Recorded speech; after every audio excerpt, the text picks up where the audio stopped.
Hey moms, welcome back to the channel. As you may notice, I have a guest today. You do? Yeah. Oh, me. Hi. Oh, you. Hi. This is Mike. If you've not met him before, this is my husband and our editor, extraordinaire sometimes, mostly, probably. Yeah, maybe I'll make him a name tag one day. But anyways, he's hanging out with me today because I want to talk to you about this cool book series that I got when I went to a really cool mom convention last summer. So yeah, we're going to talk about that.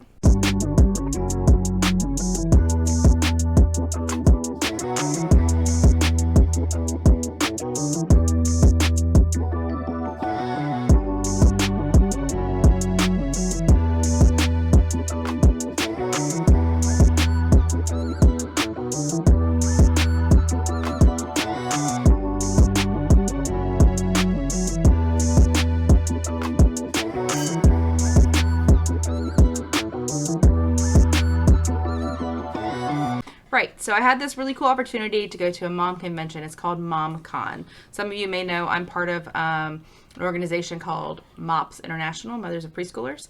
And every year they throw this big party basically for moms where we come together and we have a few days of education and speakers and praise bands. It's a Christian organization, but it's just a really good time. And Ari is hanging out behind us, just so you know. So you'll probably hear... Playing with her Connect sand on the floor behind us.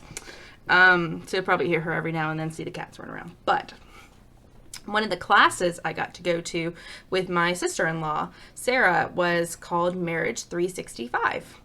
And what that is it is a 501c3 nonprofit organization that was founded by Casey and Megan Caston.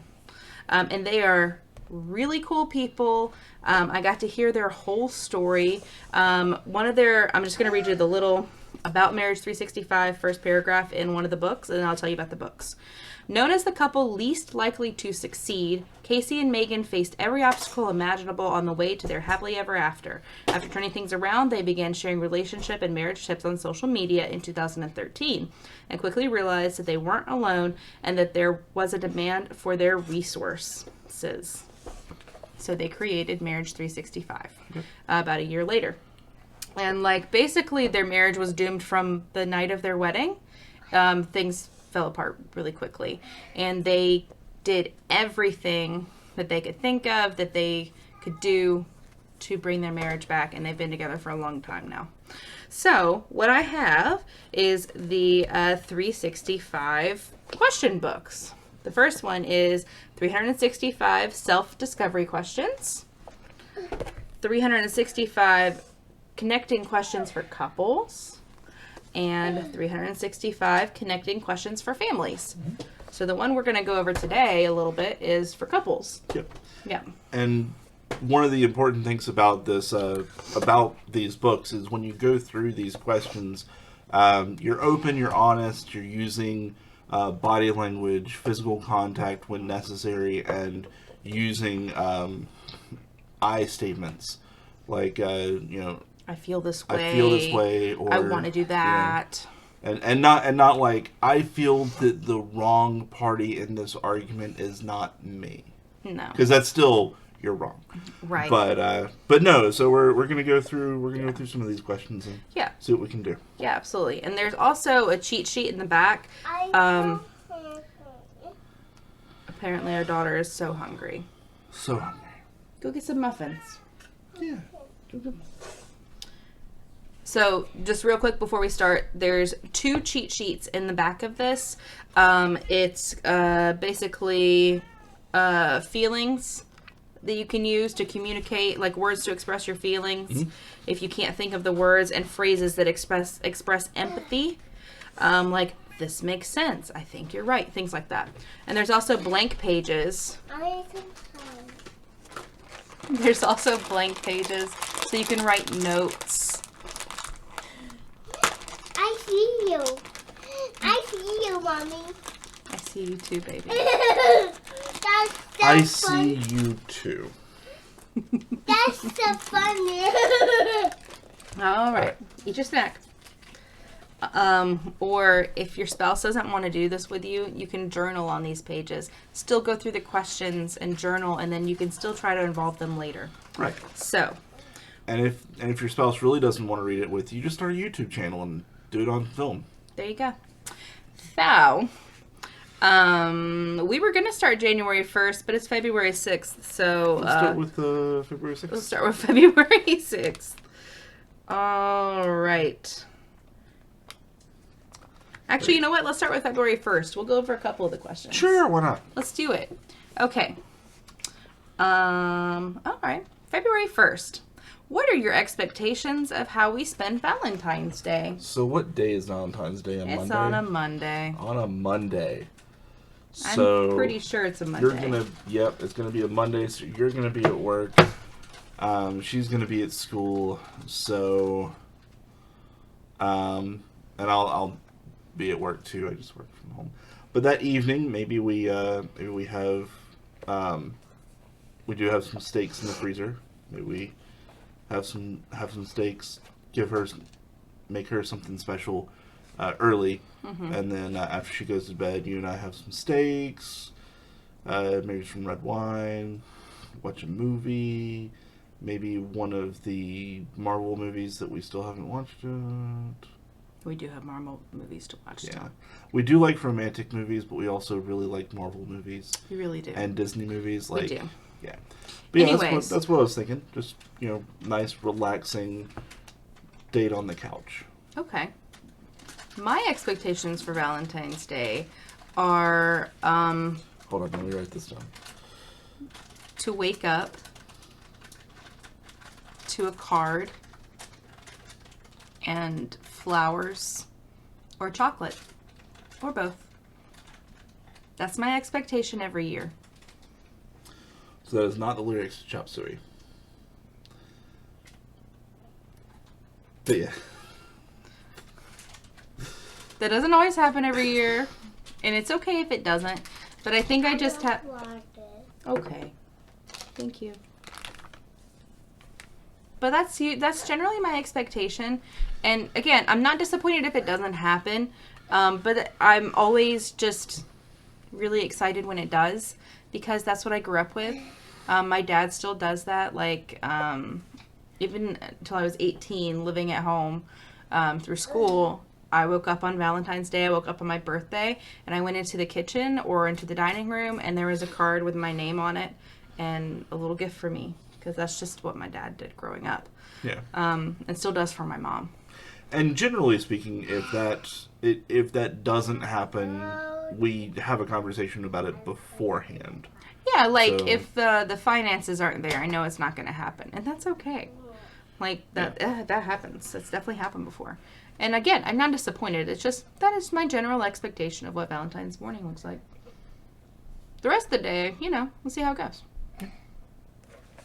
Next one? Sure. February 2nd. Huh. I don't really have any. Pass. Okay. Well, it's what new tradition or ritual are you excited about starting in our relationship? We're not really ritualistic folks. I don't know.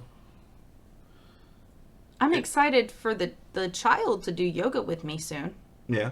If you want to do yoga with me, I'd be excited for that, and we could make that like a weekend thing. Possibly. That's all I got.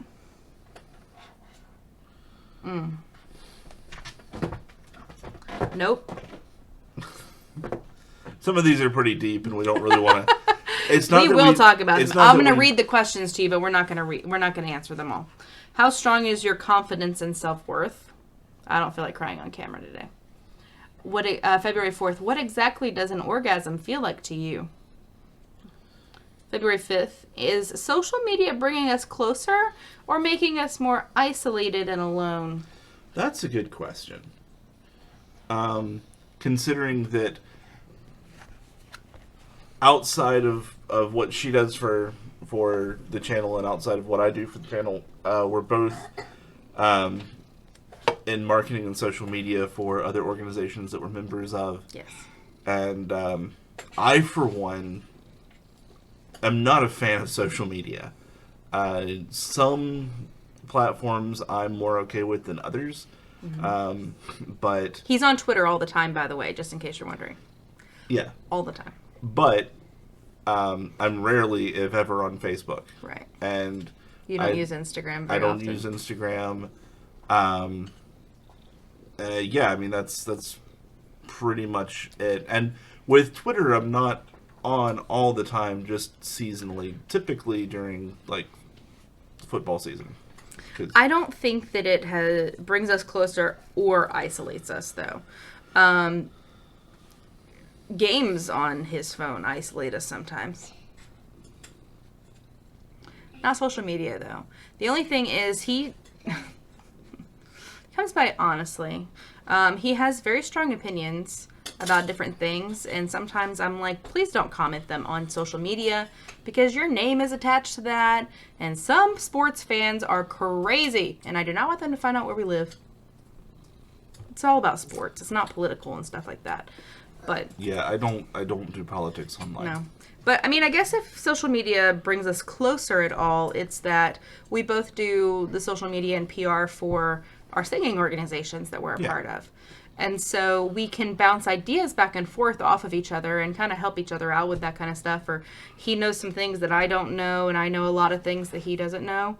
And so that's fair, right? Sure. Yeah. So we just kind of can bounce back and forth with that kind of stuff. But personally, I don't think it doesn't really affect us. Us as a much. couple, no, Not us really. as a couple. Not really. And then today, Growing up, did you Growing up, did you ever feel neglected by your parents? Explain yourself. it just says explain. Yeah, it just says explain. So, you go first Why do I have to go first? because I answered the other ones first. I don't know that neglected is the word. Neglected is not the word. Alone, sure. So when I was a teenager, my parents both worked out of town. My mom traveled to do her work, and then my dad was. So my mom did like little local books and things that have like coupons and stuff in them for a long time. She did insurance for a long time, but then she did that too. So she traveled a lot and wasn't home during the week because she had to be in these cities and towns to talk to people while their businesses were open.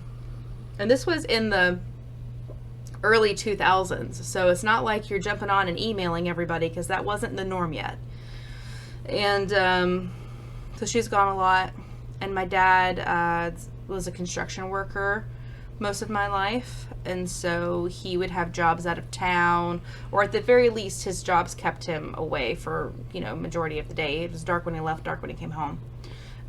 So I was just alone a lot because I'm the youngest by 5 years, and so like all high school I was the only one at home. Oh, thank you. This is my pattern. So, not neglected, just alone. And I did a lot of things that I shouldn't have done because I needed attention from somebody because my parents just weren't there all the time. And not because they didn't want to be there, just their jobs took them away. And my underdeveloped brain at the time that's just how I coped with things. I loved my parents very much, and I didn't want to be a problem child, but I became a problem child just because I was seeking attention and I didn't know how to ask for it to get the right kind of attention. So, what about you? I wouldn't say that I was alone a lot. I was definitely not neglected. Yeah. There's so I am the youngest of one, as well as the oldest of one, because only child. Anyway. Yeah. But my mom worked early on in my life. My dad worked nights and my mom worked during the day, but everything was pretty much static. but after that, once I got a little bit older, my dad became a stay-at-home dad due to some injuries he got while working in a correctional institute. And my mom took another job that had her start traveling a lot, and so it kind of upset the dynamic a bit at that point.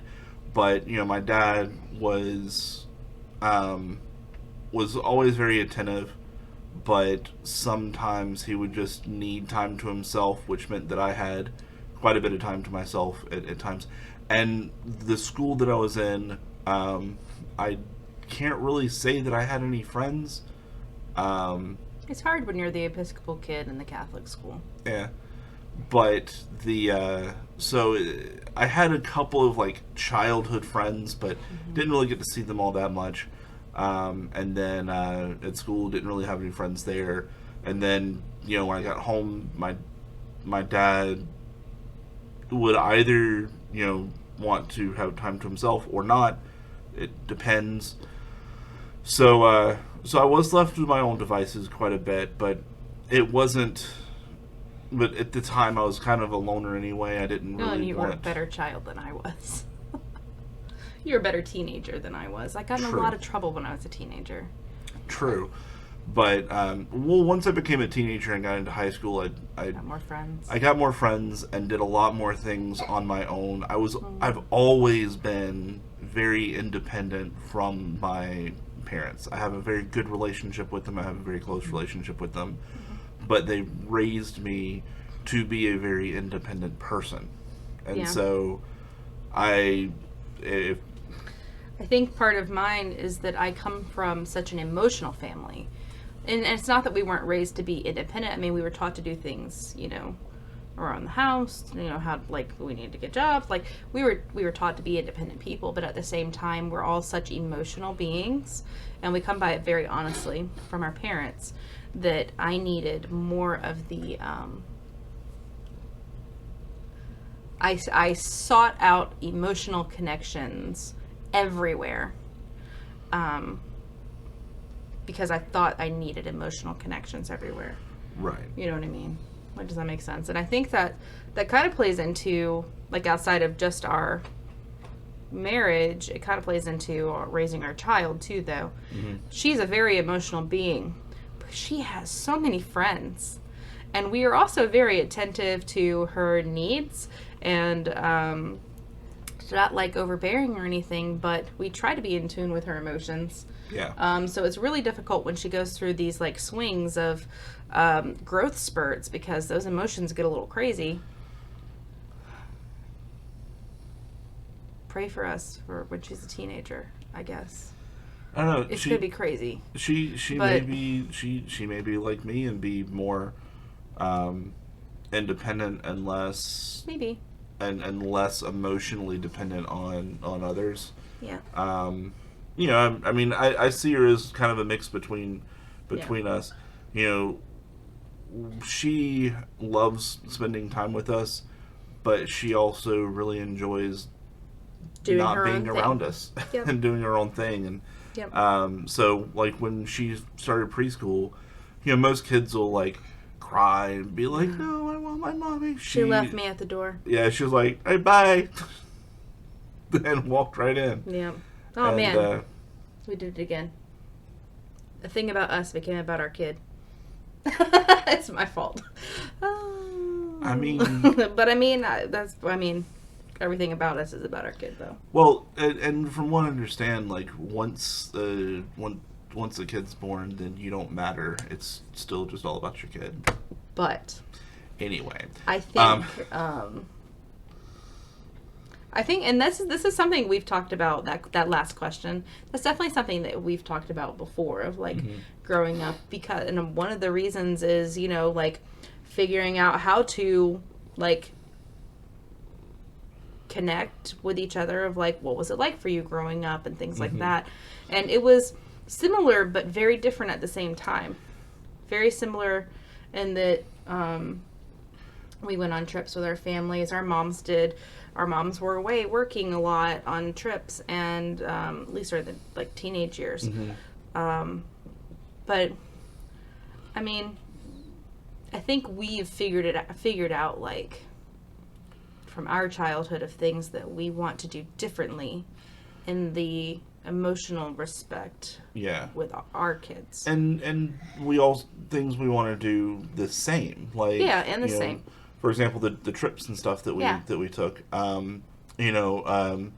Family trips were important to us growing up. Yeah, and it really goes now. And if nothing else, it makes for a good story. Like I have so many stories of memories that I have on trips, and I've probably forgotten more memories than some people have the opportunity to have in their lifetime as far as trips. So I feel very fortunate to have been able to do that.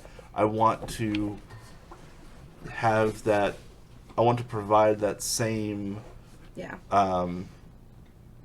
same experience for our children, and it's gonna so. It's gonna be interesting to do what we do and see what we see. Yeah. But anyways, back to our main topic at hand. 365 connecting questions for couples. Obviously, we read like 6 different ones, and you can see that they are a variety of topics. And maybe we'll get better at this and actually go through them every day. And hey, that'd be great. And if y'all want to see us do like maybe one a week or something like that, let us know. We could put it up on YouTube short. I'm glad it's not February 7th. I don't want to answer that question yet. What question is that? On a scale of 1 to 10, how connected do you feel to me? Explain. That's that's gonna be off camera. Anyways, but we just wanted to share this with you because I'm excited to do the couples one for sure. And one day, I'm really excited to do this family one day. There's so many good questions. She's just not quite old enough to answer all of them.